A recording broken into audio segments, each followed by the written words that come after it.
Hello, and just want to say congratulations on getting access to this video course on how to take your online course and setting it up on WordPress so that you can begin to accept sales. All right, so let's jump right in to the introduction here. Now, I want to make things clear here, and the condition of this course is that we assume that you already have an online course and the videos on hand. So this video course is not about how to create an online course.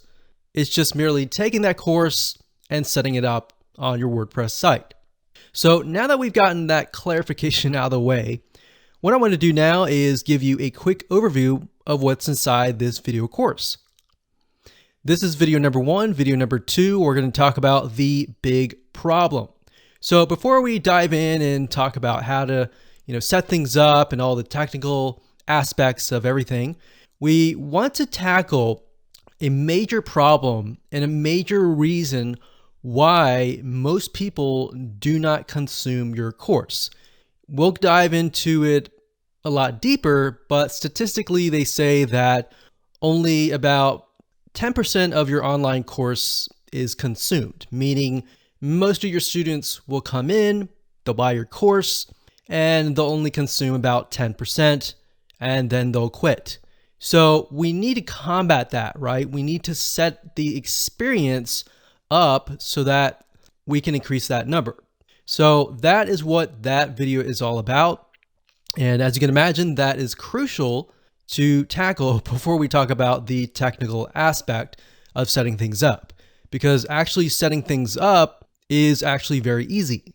Video number 3, we're going to talk about the experience. So once we understand the problem, we need to understand how to make a better experience for your students so that they consume the online course from start to finish.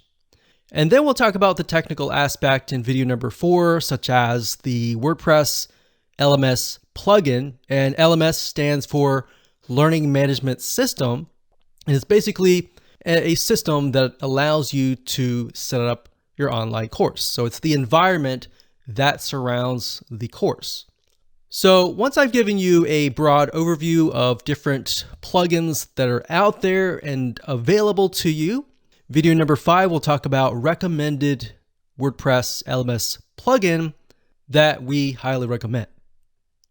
And of course, video number 6, we're going to talk about consumption boost. So based upon the big problem, how do we not only combat it, but boost the consumption rate? How do we get people to engage with this, to continue to the end?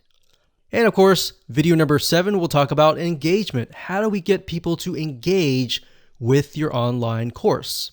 And last but not least, we got video number 8, which is prestige and fun.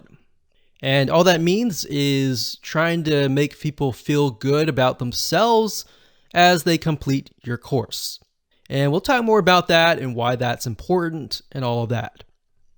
So let's talk about getting started. What do you need? So you obviously need to have your course. You need to have the videos in hand. So the video files, the MP4 files, whatever video files that you have, you need to have them in hand. Now, if you don't have this already, that's fine. You can do this later. We're not really going to discuss this, but you will need to take those videos and you will need to upload them to a video hosting company. So for example, we've got Vimeo.com. We recommend that highly. And Wistia.com is another video hosting. And once you set all these up, you can take the embed codes and then, of course, enter it into LearnDash or whatever WordPress LMS plugin that you desire to use. And of course, you'll need to have some money to purchase a WordPress LMS plugin. There are some free ones out there, but what we found over the years is that free is not always the best. So you want to make sure that you put yourself on a good platform that is constantly updated and grows as you grow. So with that said, let's move on to video number 2.